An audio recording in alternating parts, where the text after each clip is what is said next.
Our group project has to do with the effects of taxation on the elasticity of tobacco. Tobacco has a long and storied history in America. It was first discovered being used by Native Americans and taken back to Europe during the Columbian Exchange, where the world got its first taste for the crop. Tobacco became one of the most important crops planted in the colonies and was an important part of the economy's export crops, thanks to the growing appetite. As a commodity, government taxation and regulation wasn't far behind the growth and popularity of the crop. The first attempts of government taxation arose in the 1790s, but failed to take hold until the mid-1800s as the U.S. government was looking for ways to pay off war debts from the Civil War. Until the 1930s, tobacco wasn't seen as a health risk with public consumption. During that time, research from Germany and Johns Hopkins University started linking tobacco use with cancer and health problems. In 1921, Iowa became the first state to pass an excise tax on tobacco in addition to federal taxation, and all the other states in the Union soon followed.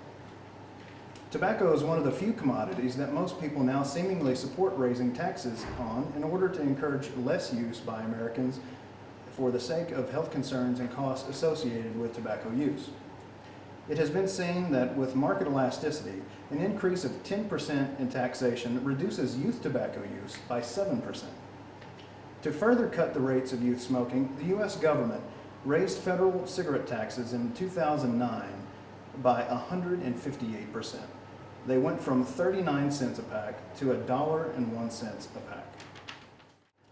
Here you see a graph that shows the U.S. history of taxation on cigarettes from the last 13 years, starting in 2002 and ending in 2010. State tax collections in 2002 were $8.43 billion, while federal taxes were $8.04 billion, and in the short term of 8 years, those tax collections have nearly doubled to $16.53 and $15.51. Now, taxation, federal court cases, and regulation have greatly affected the tobacco producers here in America. With federal liability from smoking deaths and increased taxation, producers like R.J. Reynolds have had to both diversify their corporations by moving into other industries such as food, and also moving their smoking markets to developing areas of the world like Asia, where regulation is less of a burden and the public is less educated on health concerns. Health risks and motivation. As many of us know, tobacco is incredibly harmful to health. Not only has it been linked to cancer, but it has a bunch of known carcinogens that relate to health problems. These health problems not only bring harm to the user of the product, but also unnecessary strain on the economy. To begin with, it is well known that the chemicals in tobacco cause or are linked to cancer. To name a few, in the average cigarette, we have all of arsenic, polonium-210, and formaldehyde. If any of these chemicals sound dangerous, it's because they are. Arsenic and formaldehyde are well-known poisons, and polonium-210 is radioactive and one of the most dangerous and poisonous substances on the planet. These chemicals are present in both the cigarette smoke that the smokers breathe and in the secondhand smoke that other people breathe in proximity. All three of the chemicals listed are known to cause or linked to cancer, as well as 66 others present in all cigarettes. Cigarettes, tobacco, and the chemicals they contain are all known to cause high blood pressure, heart attacks, pregnancy problems, and gum disease.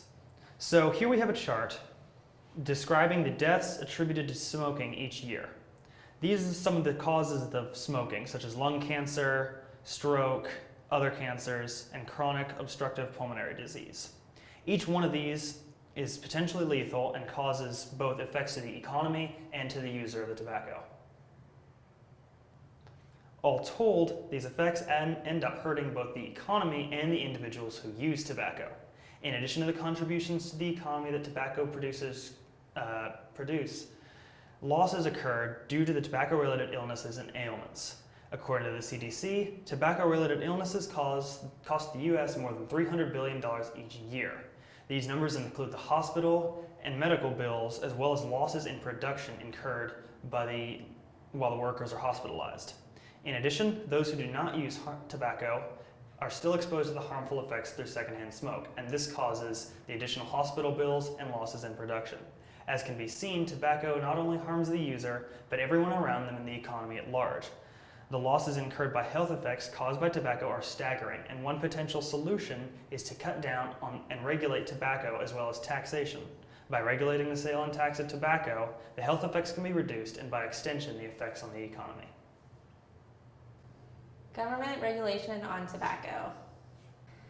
So the U.S. government has been a proponent of regulating tobacco laws since about 1967. I'll kind of do a brief timeline about when the government started regulating the laws, which they started in 1967, and some of the more recent laws that have recently been established. So in 1971, advertisements in both television and radio for tobacco use were banned from the airways. More towards the 2000s, in actually 2000, the government ruled against the FDA regulating, having authority on tobacco regulation. And the most recent one in 2010, the law prohibited the tobacco industry from distributing into the US market any tobacco products that contain the words light, low, or mild. So that's a few of the most recent government regulations and laws. So after that brief timeline, we are going to talk a little bit about how that actually affects the economy, how government regulations do.